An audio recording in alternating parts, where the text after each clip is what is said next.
Pues la semana pasada comenzamos a estudiar el atributo de la eternidad de Dios, y lo que prácticamente pudimos hacer de 3 puntos que había sugerido era ver algunos pensamientos, algunas ideas acerca del tiempo y la eternidad. Y les decía que luego íbamos a adentrarnos a ver algunos textos bíblicos que apoyan o evidencian la doctrina bíblica de la eternidad de Dios.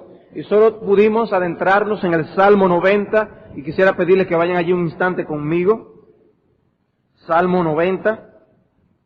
Los primeros 2 versículos de este Salmo dicen: Señor, Tú nos has sido refugio de generación en generación.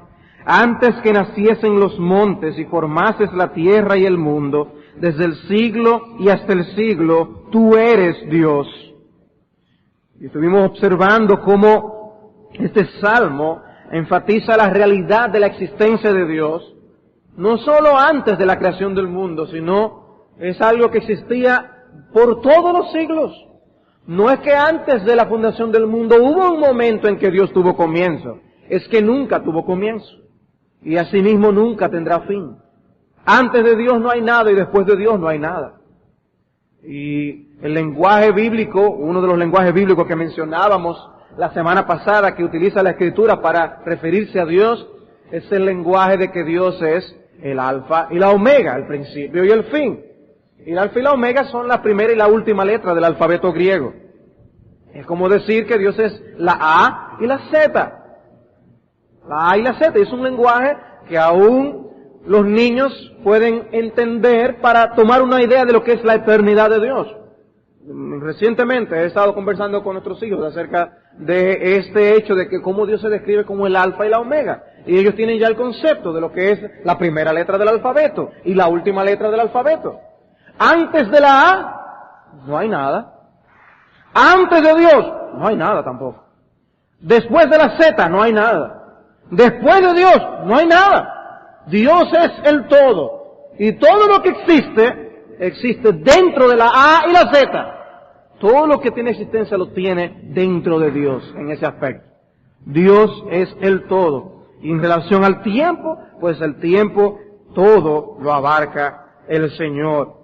De generación en generación, desde el siglo y hasta el siglo, Tú eres Dios. Ese salmo, como bien dicen unas pequeñas letrillas que hay encima de este salmo, dicen oración de Moisés, varón de Dios. Este es el salmo que se conoce, se propone, fue escrito por Moisés. Y se hace referencia a Números capítulo 20 para colocar el contexto que motivó la escritura de este salmo. Números capítulo 20, si pueden un instante conmigo allí. Y en Números capítulo 20 nosotros tenemos 3 eventos principales. 3 eventos principales que posiblemente sirven de trasfondo al contenido de este salmo. Por un lado tenemos la muerte de María, dice el versículo 1, la muerte de María, la hermana de Moisés. Llegaron los hijos de Israel, toda la congregación, al desierto de Sin en el mes primero, y acampó el pueblo en Cades, y allí murió María, y allí fue sepultada. Y se dicen breves palabras, pero el significado para Moisés de este evento debió ser bien grande. María era de los pocos que quedaban que habían estado en Egipto, en la esclavitud. Ustedes recuerdan que toda una generación murió andando por el desierto, y los que quedaban eran los 3 hermanos, María, Aarón, Moisés, y Caleb y Josué. O sea, ¿con quién tenía Moisés para hablar acerca de las cosas que pasaron en Egipto? O aún eventos antes de que surgiera la nueva generación.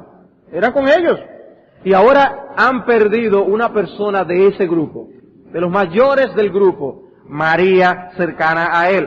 El segundo evento que también encontramos en este capítulo es cuando Moisés golpea la roca, cuando Dios le dice que le hable para que saquen agua para el pueblo. Moisés golpea la roca en medio de ese evento.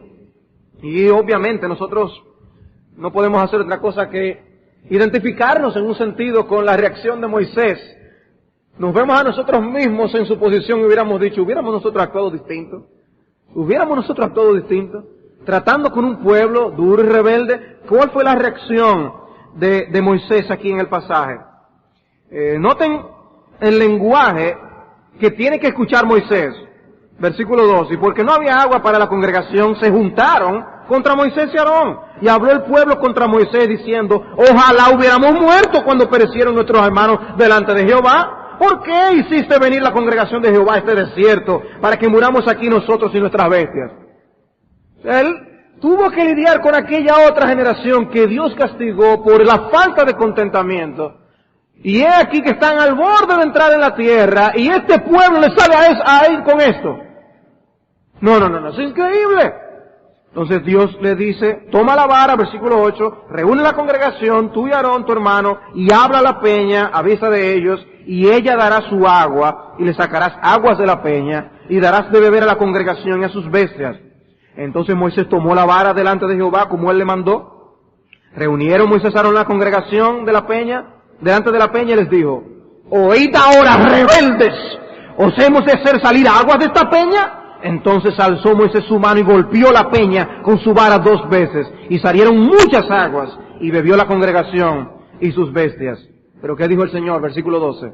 Y Jehová dijo a Moisés y a Aarón, por cuanto no creísteis en mí para santificarme delante de los hijos de Israel, por tanto no meteréis esta congregación en la tierra que les he dado.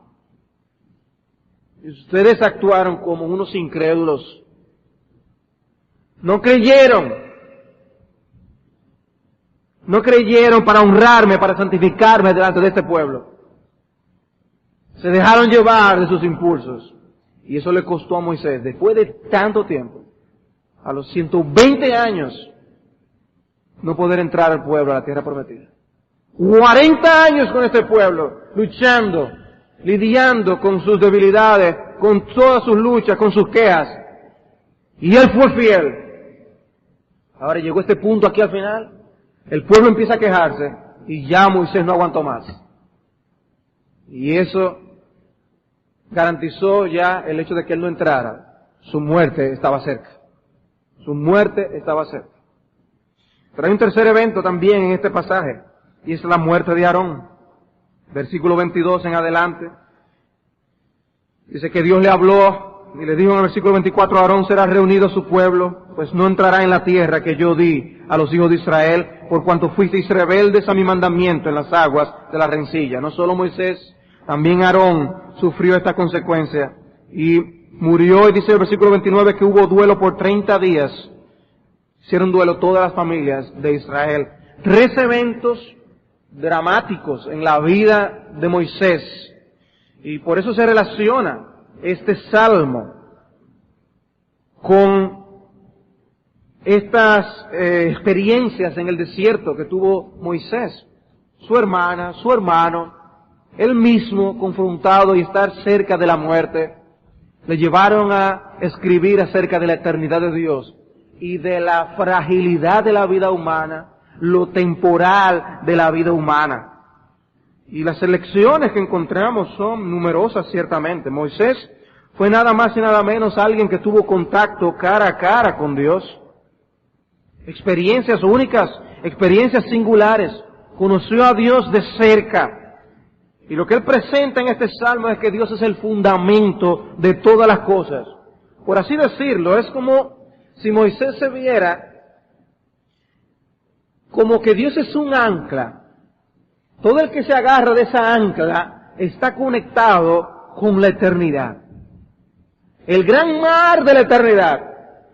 Si nos anclamos de Dios, tenemos una relación con esa vida eterna, con ese Dios que habita en la eternidad. Es como un barco que tiene un ancla que le mantiene seguro en un sitio. Entonces, si nosotros estamos anclados con Dios, que es el Dios eterno, entonces nosotros estamos seguros, aunque nuestra vida sea frágil y breve. Aunque nuestra vida sea frágil y breve en esta tierra, si estamos anclados en Dios, en el Dios eterno, hermanos, nosotros tenemos garantizado lugar seguro para vida eterna en el reino de los cielos. Y Moisés presenta a Dios como un bastión de seguridad en el Salmo 90 que estamos considerando.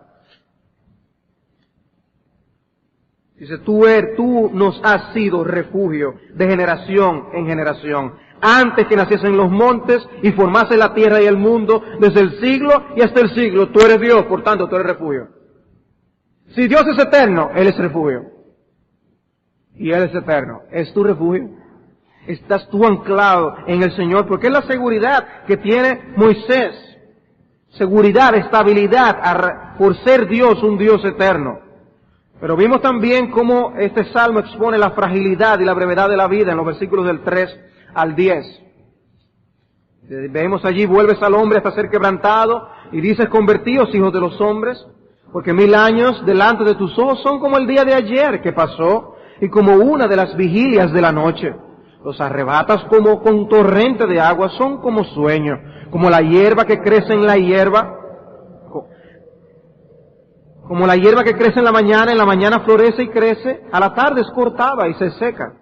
Porque con tu furor somos consumidos y con tu ira somos turbados. Pusiste nuestras maldades delante de ti, nuestros yerros a la luz de tu rostro. Porque todos nuestros días declinan a causa de tu ira, acabamos nuestros años como un pensamiento. Los días de nuestra edad son 70 años, y si en los más robustos son 80 años, con todo su fortaleza es molestia y trabajo, porque pronto pasan y volamos. ¿Qué es lo que nosotros podemos ver de nosotros mismos cuando nos comparamos con el Dios eterno? Que nosotros somos frágiles. Que nuestra vida pende de un hilo, por así decirlo. Que en un momento podemos estar vivos y en el otro no. Y el evento que sucedió el lunes es una muestra de esto. Todo el que subió en ese avión no esperaba que en unos minutos iba a estar derribado en tierra, muerto. Jamás se lo imaginó. Pues la vida es así, es incierta. Dios es el único seguro eternamente y para siempre.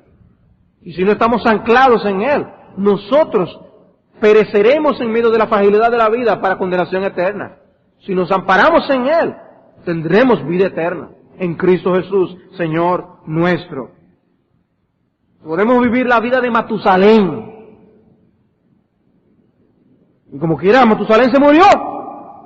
Matusalén dejó de ser. Porque no es nuestra meta, no es nuestro fin prolongar nuestros años en este mundo. Nadie va a vivir más que Matusalén aquí. Sin embargo, nosotros podemos permanecer y perdurar en el Dios eterno si lo tenemos en nuestro corazón. La fragilidad de la vida. Hermanos, eso nos da una enseñanza a nosotros. Nuestros días son pocos, pero nuestras obras pueden seguirnos después. El punto es, en la breve vida que tenemos, podemos hacer cosas que sean, por así decirlo, de consecuencias eternas, haciendo tesoros en los cielos. ¿Qué tú estás haciendo con tu vida? Si tú evaluaras cómo tú utilizas tu semana, cómo tú utilizas tu día, ¿estás incluyendo más cosas que se acabarán cuando tú partas de este mundo? ¿O estás haciendo cosas que perdurarán para vida eterna? Son cosas que debemos pensar, porque dice aquí Moisés, nuestros años es como un sueño. Dice, pronto pasan y volamos. ¿Qué dejamos? ¿Qué estamos haciendo? ¿Cuál es el significado de tu vida? En ese punto, solo lo que hacemos para Dios permanece para siempre. Solo lo que hacemos para Dios permanece para siempre. O sea que aún la relación de nuestras obras, si están relacionadas con Dios, tienen eternidad en sí mismas. ¿Cuáles son las que tú haces? ¿Cuáles son las que tú haces? Si pienso aún en el caso de una madre en su casa. Ese el concepto que debemos tener de una madre que hace grandes cosas. No es pensando en funciones de que puede salir a la calle y hacer 20,000 cosas distintas. Es cumpliendo lo que Dios le ha mandado. Si es cuidando en su casa, amando a su marido, criando a sus hijos, está sembrando para vida eterna. Está sembrando para vida eterna. Lo hace con la motivación para agradar a Dios y servir a Dios. Porque Dios sabe que ese es el lugar que Dios le ha asignado. Esas son obras que van a seguir aún después de la muerte. Y no sabemos cómo Dios puede utilizar tus esfuerzos y tus lágrimas y tus oraciones. Allí criando esos 3, como dicen en otra nación, esos mocosos. Siendo o atrapados por el Altísimo y la sombra del Omnipotente transformando esos corazones, quién sabe si allí se está surgiendo un nuevo Spurgeon en nuestra generación, si se están levantando los predicadores del mañana, si están levantándose los hombres que confrontarán el pecado en la generación siguiente. Esas son obras que siguen para vida eterna. El hecho de que seamos frágiles no quita que nosotros no podamos hacer obras eternas. Frágiles, pero eso no quita que podamos hacer obras eternas. Algo que Moisés presenta aquí, en este salmo, es como el problema principal del hombre no es la fragilidad de su vida, sino el pecado. El problema principal del hombre no es que seamos frágiles, que la vida sea breve en comparación con la eternidad de Dios. Es el pecado que cometemos contra el Dios eterno. Ese es el principal problema del hombre. Versículo 11. Dice, ¿quién conoce el poder de tu ira y tu indignación según que debe ser temido? Enséñanos de tal modo a contar nuestros días que traigamos al corazón sabiduría. Entonces son nuestros pecados contra el Dios eterno, lo que son el terrible mal de la humanidad. No es el que la vida sea breve, es que nosotros utilicemos esa breve vida incorrectamente, es que la desperdiciemos en nosotros mismos, es que nos dediquemos solamente a gastar en nuestros deleites, es que nosotros invirtamos nuestros años y aún las energías más preciosas de nuestra juventud para cosas que no sirven. Entonces el pecado es una maldición del hombre, porque aún en esa breve vida, si nosotros la dedicamos al Señor, están bien utilizados. Pero ¿qué mueve el pecado? La indignación de Dios. Dice, ¿quién conoce el poder de tu ira y tu indignación según que debe ser temido? Y el hombre piensa que va a tener la vida para siempre, que tiene los años por delante. Y aún los jóvenes, es de la debilidad de los jóvenes es pensar que tienen todos los años por venir y no lo saben realmente. En el avión murieron de todas las edades. De todas las edades. Tú no tienes garantía por tu edad de que respirarás mañana, que amanecerás respirando. No la tienes. Y si tú estás en tus pecados, Dios está airado contra ti. Porque tú has pecado contra el Dios eterno. Y ese Dios eterno, tú te la verás con Él en el día de la eternidad. Tú te la verás con Él en el día de la eternidad. Y si para el Señor 1000 años es como un día como 1000 años, en aquel día Él lo va a recordar exactamente como ahora, aunque a ti se te haya olvidado lo que tú hayas hecho contra Dios. Porque Dios no olvida. Porque Dios no olvida.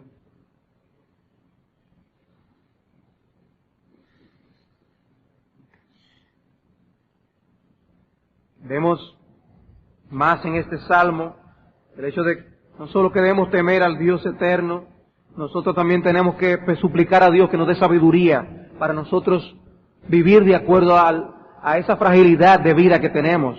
Eso es lo que Él pide, el salmista. Dice aquí, enséñanos de tal modo a contar nuestros días que traigamos al corazón sabiduría. Debemos sopesar bien el tipo de vida que tenemos y vivir de acuerdo a ellos. Vivir cada día para Dios. Vivir cada día para Dios. ¿Cómo tú puedes? La idea, hermanos, de este texto no es algo de matemática. No es de que enséñanos a contar nuestros días. 1, 2, 3, ya yo he visto que si yo, ¿cuántos días? No, esa no es la idea. Enséñanos a contar nuestros días, enséñanos a tener una perspectiva de la vida adecuada y que nosotros podamos utilizar los años que tú nos das adecuadamente, a vivir sabiamente. Y lo que hacemos en el tiempo es increíble, la forma como afecta subsecuentemente. Yo he dicho esto anteriormente, pero es bueno que los jóvenes piensen. Son precisamente en los 3, 4, 5 años antes de hacer familia que los jóvenes toman las decisiones más alocadas de sus vidas. Ya faltando 3, 4, 5 años antes, 2 años antes de ellos establecer familia, quieren vivir como si nunca fueran a tener familia. Quieren vivir como si nunca van a tomar la vida en serio. Y lo que hacen en ese interín les marca luego por el resto de sus vidas. Deben orar, enséñanos a contar nuestros días. Enséñame, Señor, a yo poder tener una idea realmente de la importancia de lo que yo hago en estas 24 horas. Porque lo que tú haces tiene consecuencias. Y consecuencias eternas. Eternas aún. de lo que tú haces con los privilegios que Dios te da, de tener contacto con su palabra. El salmista, Moisés, a la hora de estar evaluando, viendo estas cosas, ya había vivido tantos años, 120 años. Él ha visto tantas cosas. Enséñanos a contar nuestros días. La experiencia de la muerte, la experiencia de lo de esta semana, debe hacernos clamar a Dios que nos enseñe a contar nuestros días. Si Dios nos ha dejado aquí todavía es porque tenemos una misión que cumplir. La pregunta es, ¿tú lo estás cumpliendo? ¿Tú estás viviendo para esa misión? ¿Cuál es? Si tu misión en tu mente es tú hacerte rico, si tu misión en tu mente es disfrutar y gozar de la vida, si tu misión en tu mente es lograr niveles académicos que deslumbren a las personas cuando pasen frente a ti, si tu misión es esa, déjame decirte que esa no es la misión que Dios tiene para ti en tu mente. Que Dios tiene una misión diferente en su mente que la que tú tienes en tu mente. Y tú estás equivocado. Ese no es el propósito para el cual tú estás vivo aquí. Tú estás aquí en este mundo para dar gloria a Dios. Es para dar gloria a Dios. El cómo vamos a cumplirlo conforme a la vocación y el llamamiento que Dios tenga para cada uno de nosotros. Bien. Pero como me decía un hermano en una visita pastoral en esta semana, hablando del ministerio pastoral, obviamente la vocación más grande, el privilegio más grande que Dios le puede dar a un hombre es poder ser pastor, predicador de la palabra de Dios. Ponte a decir cualquier otra cosa. No se compara a esa dignidad, a ese privilegio.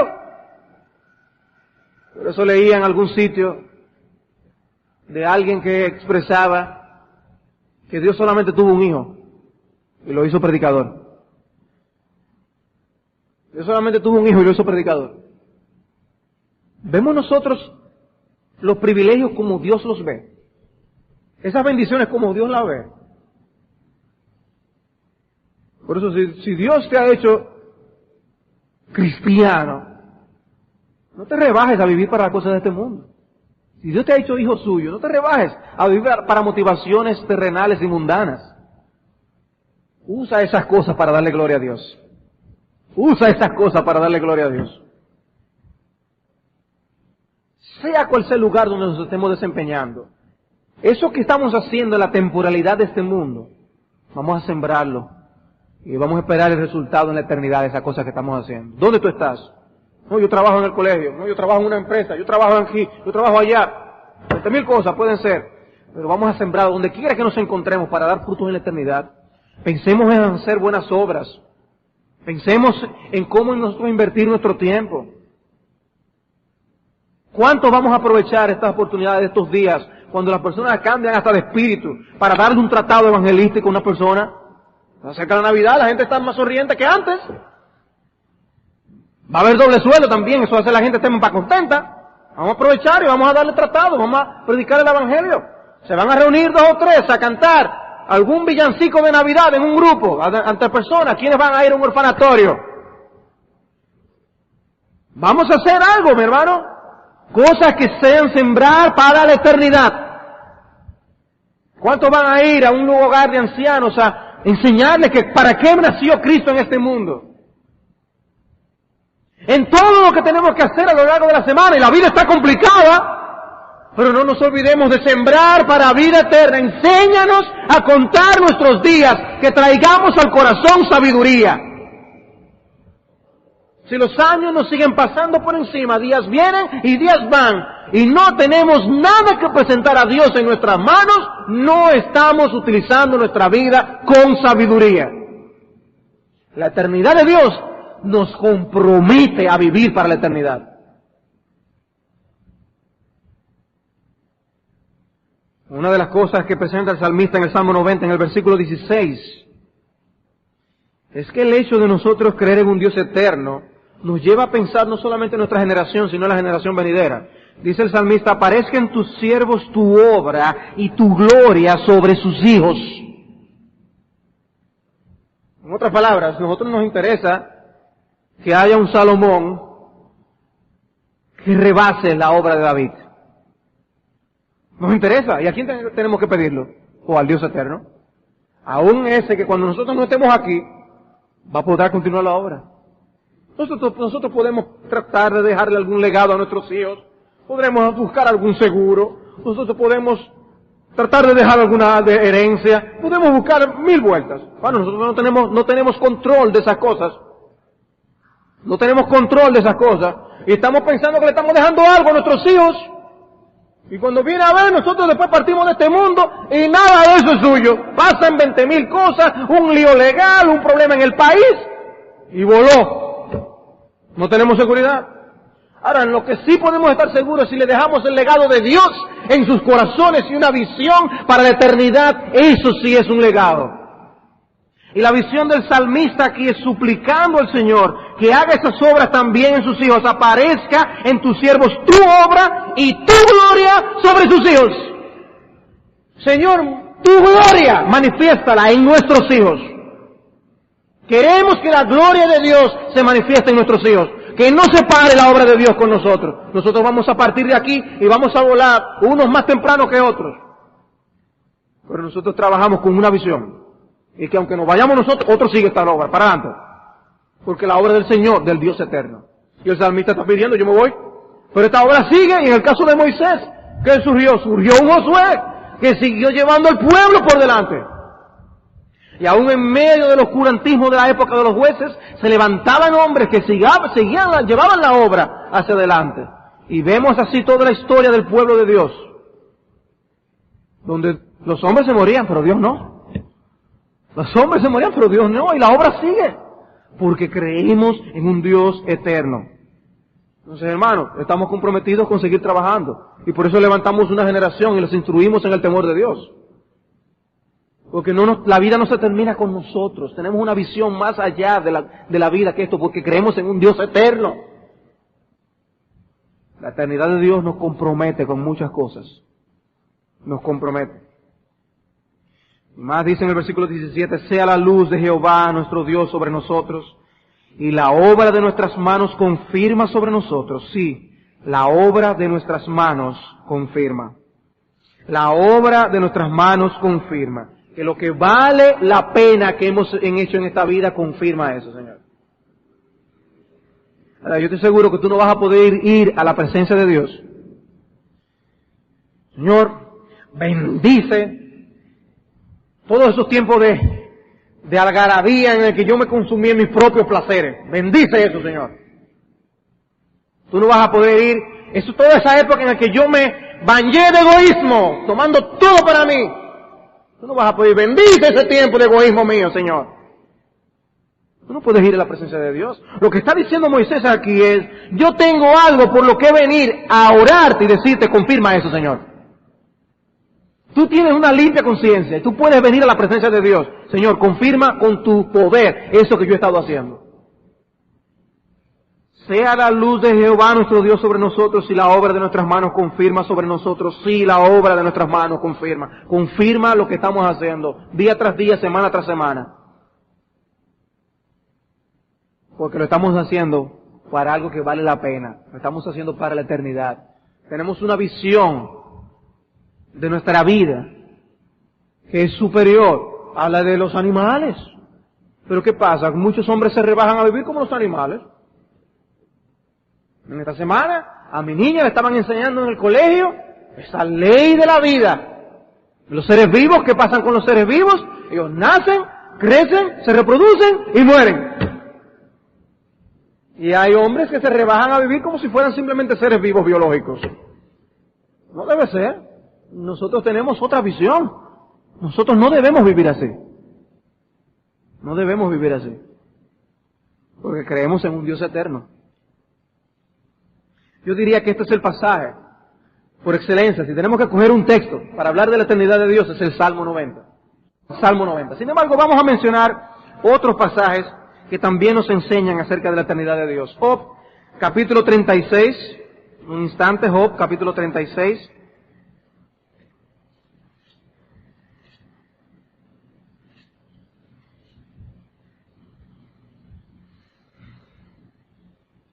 El versículo 26 dice, he aquí Dios es grande y nosotros no le conocemos, ni se puede seguir la huella de sus años. Dios es grande, no le conocemos, no se puede seguir la huella de sus años. Él es inescrutable. ¿Cuántos años tiene Dios? ¿No lo podemos medir? Bueno, más allá de lo que tiene el mundo. ¿Me he equivocado? Es que no se puede medir. No se puede medir. Dios no se mide en años. Dios no se mide en tiempo. Él es eterno. Job capítulo 38, versículos 1 al 4. Entonces respondió Jehová a Job desde un torbellino y dijo, ¿quién es ese que oscurece el consejo con palabras sin sabiduría? Ahora ciñe como varón tus lomos, yo te preguntaré y tú me contestarás. ¿Dónde estabas tú cuando yo fundaba la tierra? Házmelo saber si tienes inteligencia. ¿Tú quieres un buen tema de meditación? Medita en dónde tú estabas cuando Dios hizo el mundo. ¿Piensa? ¿Qué hizo eso en Job? Lo humilló. Lo humilló.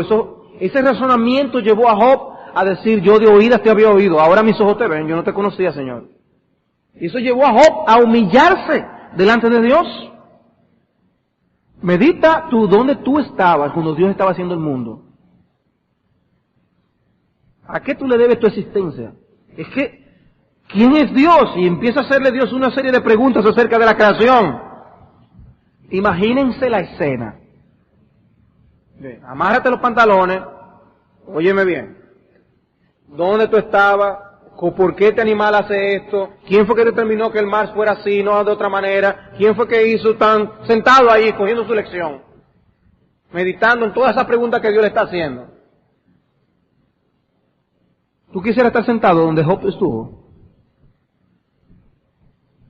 Yo espero que tú digas que sí.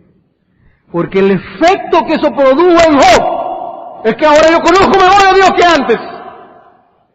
Lo que estoy diciendo es, en otras palabras, que nos conviene meditar en nuestra pequeñez en comparación con la eternidad de Dios. Nos conviene. Hace bien a nuestras almas. Nosotros tendemos a compararnos con los demás. Bueno, la verdad es que si yo me comparo con aquel fulano, yo estoy bien. Yo estoy bien. Pero es con Dios que debemos vernos y responderle a sus cuestionamientos.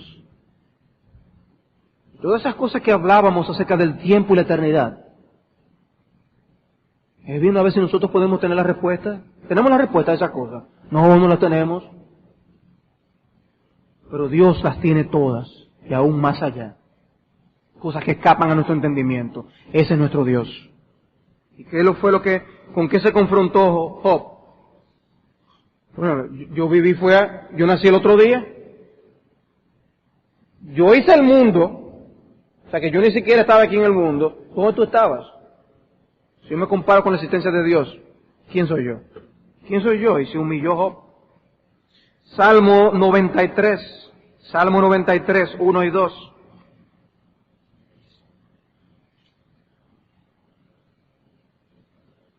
El Salmo 93 dice, Jehová reina, se vistió de magnificencia, Jehová se vistió, se ciñó de poder, afirmó también el mundo y no se moverá, firme es tu trono desde entonces, tú eres eternamente. El hecho de que Dios sea eterno, como ya he mencionado, le da estabilidad y seguridad al mundo, a la historia aún. Porque la historia, el mundo, está en las manos de Dios. Le da estabilidad a la creación. Su providencia es lo que da reposo a la tierra.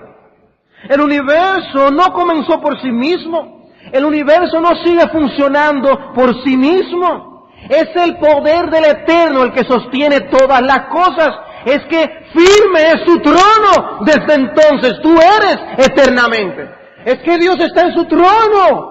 Él es quien determina cómo son las cosas. La velocidad de rotación de la tierra, eso fue Dios que lo determinó. Si uno va en un automóvil y el automóvil se para, después que viene corriendo a 60 kilómetros por hora, el carro se detiene y tú sigues adentro moviéndote. La inercia, ¿no? Pues Dios es el que pone la tierra a dar vuelta. A dar vuelta. Y no a 60 kilómetros por hora. La velocidad de rotación es más de 1000 kilómetros por hora. Si la tierra se parara de sopetón,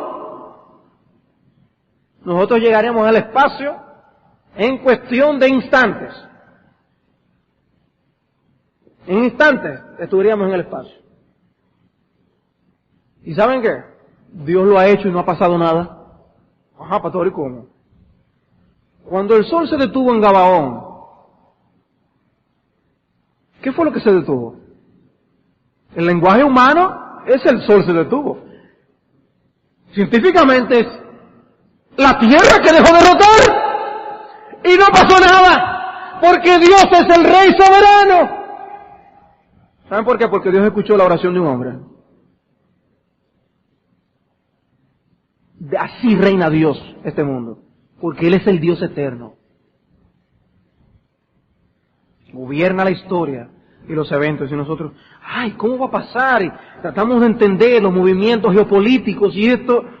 Dios es el Rey gobernando, Él es el soberano, Él sabe exactamente lo que va a pasar. Él sabe cómo es que va a terminar todo en Afganistán. Él sabe exactamente cuáles son las implicaciones, qué es lo que va a pasar en cada una de esas ciudades. Dios lo conoce.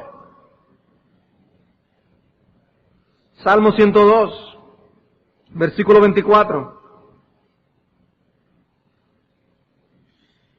Dije, Dios mío, no me cortes en la mitad de mis días, por generación de generaciones son tus años.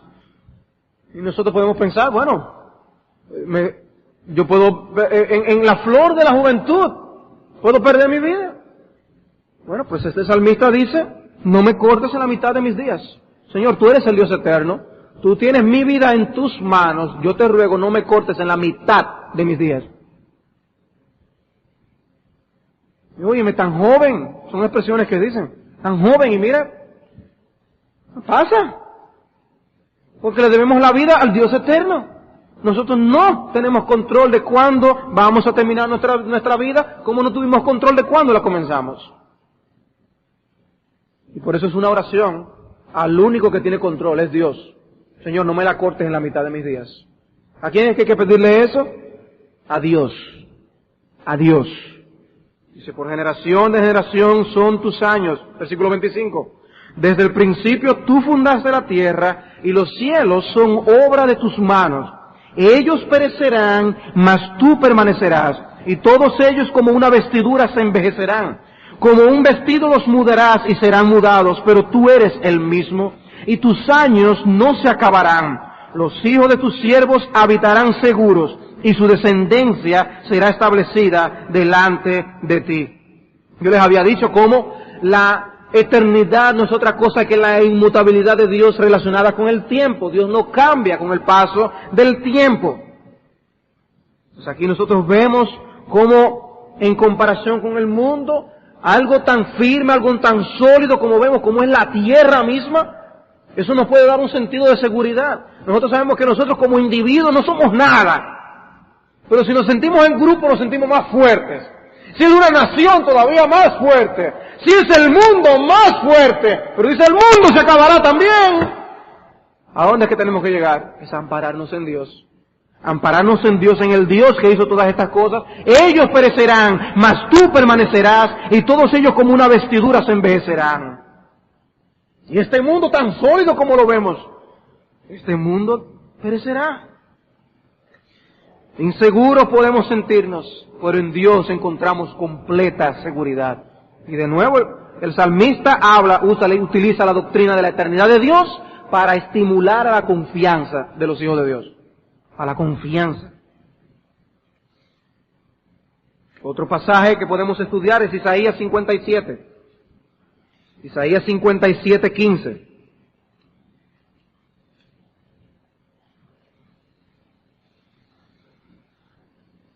Mientras buscan Isaías 47:15, les leo Isaías 40:28. ¿No has sabido, no has oído que el Dios eterno es Jehová, el cual creó los confines de la tierra? No desfallece ni se fatiga con cansancio, y su entendimiento no hay quien lo alcance.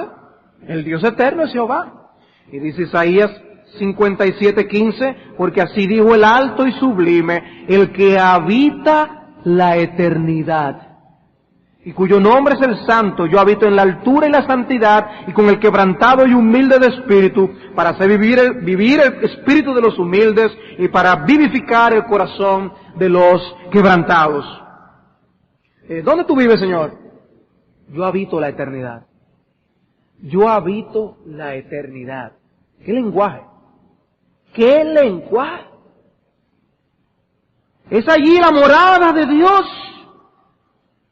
Él está hablando del lugar de donde Él reside, la perpetuidad. Yo habito la perpetuidad, la eternidad. ¿Qué tan grande es la eternidad? Yo habito la eternidad misma. Pudiéramos tener la confusión de pensar es que Él habita en la eternidad, en un espacio de la eternidad. Él está diciendo que Él habita la eternidad, toda la eternidad. Ese es tu Dios. El mismo, recuerden, el mismo que dijo que Él viene y hace morada en tu corazón. Ahora, cualquiera oye estas palabras, esta descripción de Dios. Así dijo el alto y sublime. ¿Qué hace esto? Uno siente como si se despegara de Dios. Alto y sublime. ¡Qué lejos estoy! El que habita en la eternidad. Yo habito en la altura y en la santidad. ¿Y quién puede tener comunión con un Dios así? Ahí entonces donde viene, dice, y con el quebrantado y humilde de espíritu, para hacer vivir el espíritu de los humildes y para vivificar el corazón de los quebrantados. Ese Dios eterno, tan majestuoso y que habita en la eternidad, no es inaccesible. Es un Dios cercano a los que son humildes y a los quebrantados de corazón. Ese Dios tan majestuoso que hemos estado tratando de describir, ese Dios, sin embargo, se nos acerca en ternura, en compasión, en amor, en misericordia y bondad. Y Él se deleita en tener comunión con los humildes. Dice que el altivo mira de lejos. Al altivo lo mira de lejos. Pero Él se acerca a los humildes. Dice, no, yo habito en la eternidad. ¡Ay! Con el quebrantado de corazón. Con el quebrantado de corazón. ¿Cuál es la actitud de tu corazón? ¿Cuál es la actitud de tu corazón? ¿Cómo te describiría Dios? ¿Cómo te ve Dios? ¿Como un soberbio o como un humilde? ¿Como uno de corazón de pedernal o un corazón de carne? ¿Cómo te ve Dios? Qué maravilla la de este pasaje. Dios tiene comunión con nosotros. Pasemos al Nuevo Testamento. Juan 8:58. Juan 8:58. Y aquí en el Nuevo Testamento nos encontramos con nuestro Señor Jesucristo.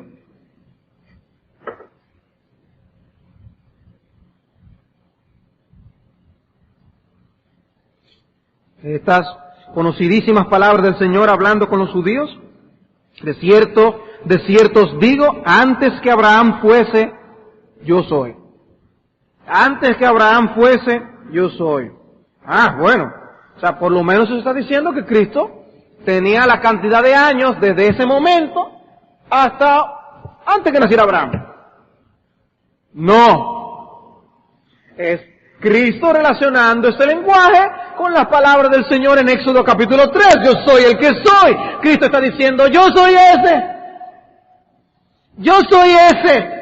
De lo que ustedes conocen cómo Dios se describió, el que tiene existencia en sí mismo, el Dios eterno, el que nunca cambia, yo soy el que soy. Nosotros no existimos por nosotros mismos, en nosotros mismos, Dios sí. Y Él está diciendo, miren, antes que Abraham fuese, yo soy.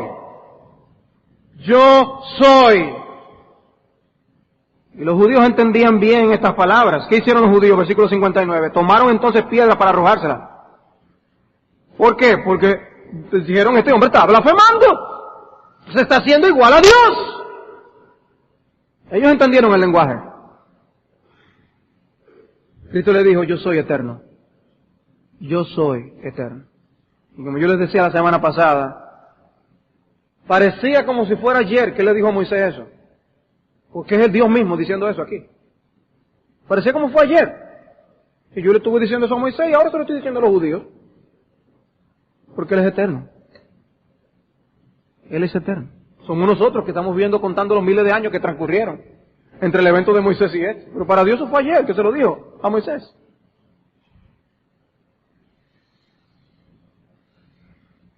Romanos capítulo 1, versículo 20.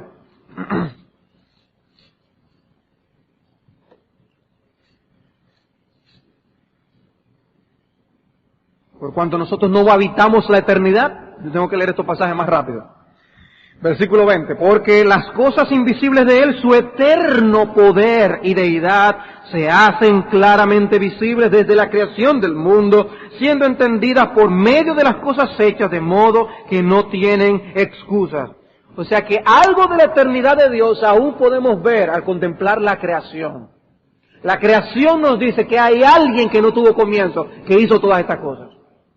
Romanos capítulo 16, versículo 25. Romanos 16, 25.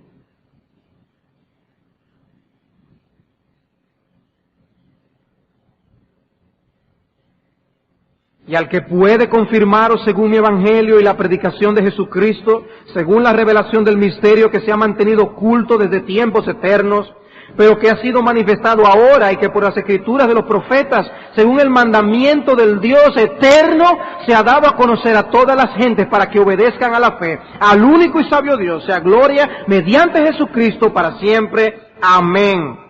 ¿Qué está observando aquí Pablo? Observando el progreso de la revelación del Evangelio. Dios no dio toda su revelación de sopetón, tengan, sino que Dios fue progresivamente revelando su verdad. No lo podíamos coger todo de golpe. Y en eso que va aconteciendo en el paso del tiempo no es otra cosa que la manifestación de la mente eterna de Dios. De lo que Dios eterno había pensado y diseñado antes de la fundación del mundo. ¿Conforme a quién? Conforme al mandamiento del Dios eterno, dice el texto. Primera Timoteo 1:17. Primera a Timoteo 1:17.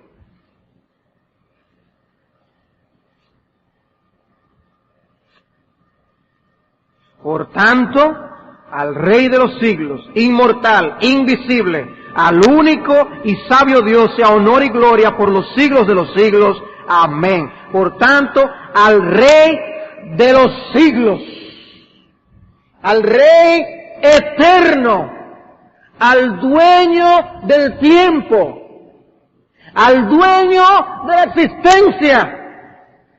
Los siglos, un siglo para nosotros, un siglo. La gente no, eso duró un siglo. O sea, cuando quiere expresar algo como que dura mucho. Pues Dios es el Rey de los siglos. El Rey de los siglos. ¿Y cómo? ¿Qué pasó que Pablo habla de esta manera? Pues él está hablando de cómo la gracia de Dios le alcanzó. Dice, habiendo yo sido antes blasfemo, en el versículo 13, y perseguidor, injuriador, fui recibido a misericordia. La gracia de Dios, de nuestro Señor, fue más abundante con la fe y el amor que es en Cristo. Palabra fiel y digna de ser recibida por todos. Cristo Jesús vino al mundo para salvar a los pecadores, de los cuales yo fui primero, para ejemplo de los que habían de creer. Por tanto,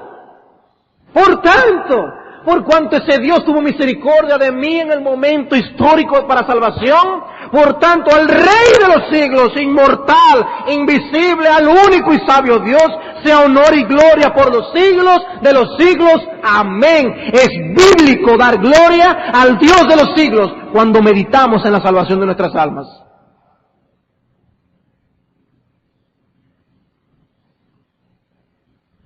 ¿Quién es nuestro Padre? El Dios de los siglos. ¿Quién es nuestro Salvador? El Dios de los siglos. A Él sea gloria y honra por los siglos de los siglos. Entonces nuestro compromiso con Él es eterno. Ahora nosotros queremos pasarnos la eternidad dándole gloria a Él. Porque Él es un Dios eterno. La redención es tan grande, esa obra es tan majestuosa que nosotros queremos pasarnos la eternidad alabándole por toda la eternidad. Por lo que Él hizo por nosotros. Él se lo merece. Él se lo merece. Bien, pueden anotar 2 de Pedro 3, 8 y 9. Habla de la promesa del Señor, que algunos tienen por tardanza. Pero recuerden, para el Señor un día es como 1000 años como un día. No es que no va a ocurrir, va a pasar. Va a pasar. Y finalmente, hay textos que nos hablan de la presencia de Dios especial en algunos momentos históricos de tiempo. Por ejemplo, cuando su iglesia se reúne, dice que donde están 2 o 3 reunidos en su nombre, allí estoy yo en medio de ellos. Esa es la presencia especial de Dios. Que a lo mejor no tuvo hace unas horas aquí y vuelve y está con nosotros. También podemos hablar del tiempo especial que es el día del Señor. Dice Juan en Apocalipsis capítulo 1 versículo 10, yo estaba en el Espíritu en el día del Señor. Si Dios se describe ese día como su día, es porque es un día de 24 horas que Él honra con su presencia de una manera especial, que tiene implicaciones, hermanos. El día del Señor, un día que es para Él, un día que es suyo de manera especial. Y Él se manifiesta en ese tiempo, durante todo el día, teniendo una comunión con nosotros y de manera particular en el culto de adoración. Él se revela, se manifiesta de una manera especial en su santo día. ¿Cómo estimamos nosotros el día del Señor? ¿Cómo estimamos nosotros? ¿Cómo utilizamos nosotros ese día? ¿Lo santificamos para su gloria? Él quiere que lo recordemos. Y lo recordemos para que lo apartemos para su gloria. Alguien ha dicho, la actitud que nosotros tengamos hacia el día del Señor es como un termómetro que va a manifestar el estado espiritual de los hombres. ¿Cuál es tu estado espiritual? ¿Cuál es tu actitud para con el día del Señor? Del Señor, ese es mío, para yo hacer lo que yo quiera, como yo quiera, cuando yo quiera. ¿Es esa la actitud del quebrantado, humilde de espíritu, que va a tener comunión con el Dios eterno? Que Él no te puede decir, dame este día para mí. Que tú lo quieres todo para ti. ¿Es esa la actitud correcta?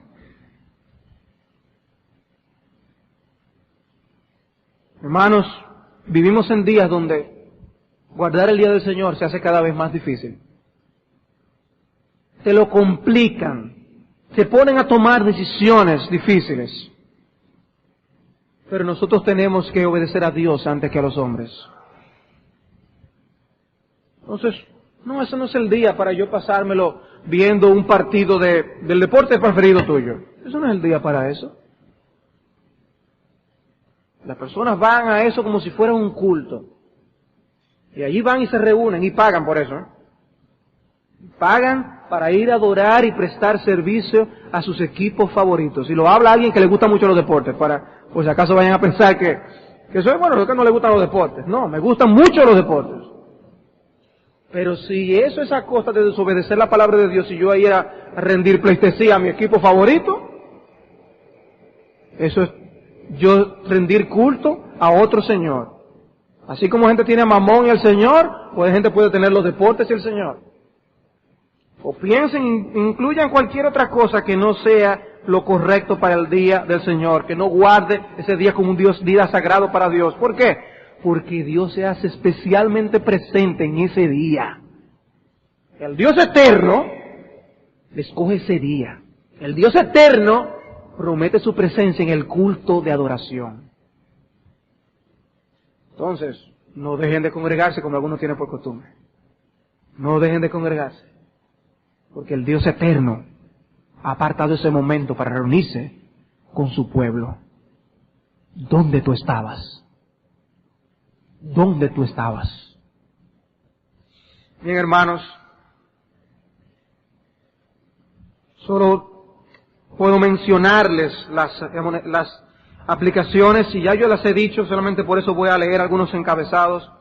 Y es, obviamente, la eternidad de Dios nos enseña a considerar la brevedad de la vida, encararla correctamente, utilizar bien nuestro tiempo, vivir para el Dios eterno, vivir para la eternidad de Dios, vivir no para las cosas que se ven, sino para las que no se ven. Nos muestra lo poco que conocemos de Dios, y eso debe humillarnos, como pasó con Job. Nos alienta a buscar seguridad y refugio en Dios en medio de las cosas tan inestables de este mundo. Nos confirma, nos confronta con el misterio de la encarnación, cómo Dios vino a este mundo y dijo: antes de que Abraham fuese yo soy, sin embargo estaba en este mundo.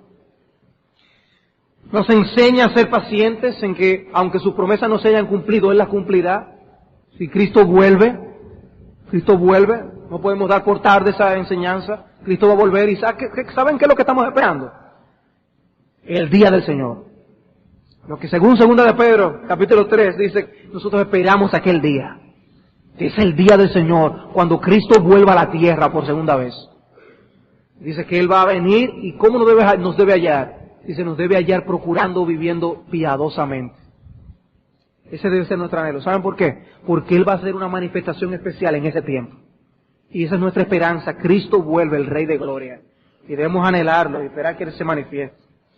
Pues muchas otras aplicaciones acerca del día del Señor, acerca del servicio de adoración, son todas cosas afectadas por la doctrina de la eternidad de Dios. La doctrina de la eternidad de Dios. De manera que estudiar este atributo divino tiene muchas implicaciones prácticas. Muchas implicaciones prácticas. Nuestro deber es meditar para extraerlas de las Escrituras y ponerla en cada faceta de nuestro andar diario. No mañana ni pasado. Desde ya, comprométete a utilizar el tiempo que Dios te da en este mundo para la gloria del Dios eterno. Vamos a orar. Señor y Padre nuestro, queremos darte gracias una vez más por tu palabra, pero te damos gracias de manera muy especial por esa enseñanza de Isaías 57. De cómo, siendo tú un Dios que habita la eternidad, tú te deleitas en tener comunión con tu pueblo. He aquí que te damos gloria, honra y honor. Y te pedimos que nos ayudes a tener una apreciación cada vez más creciente de lo que significa tener comunión contigo. Para nosotros aprovechar el tiempo en este mundo, no para alejarnos de ti, sino para acercarnos a ti, para incrementar nuestra comunión contigo, para hacer aquellas obras que van a tener resultados eternos. Ayúdanos, aumenta nuestra fe, para nosotros vivir no para las cosas que se ven, sino para las que no se ven. Seas tú glorificado hoy y por toda la eternidad con nuestras vidas en Cristo Jesús. Amén.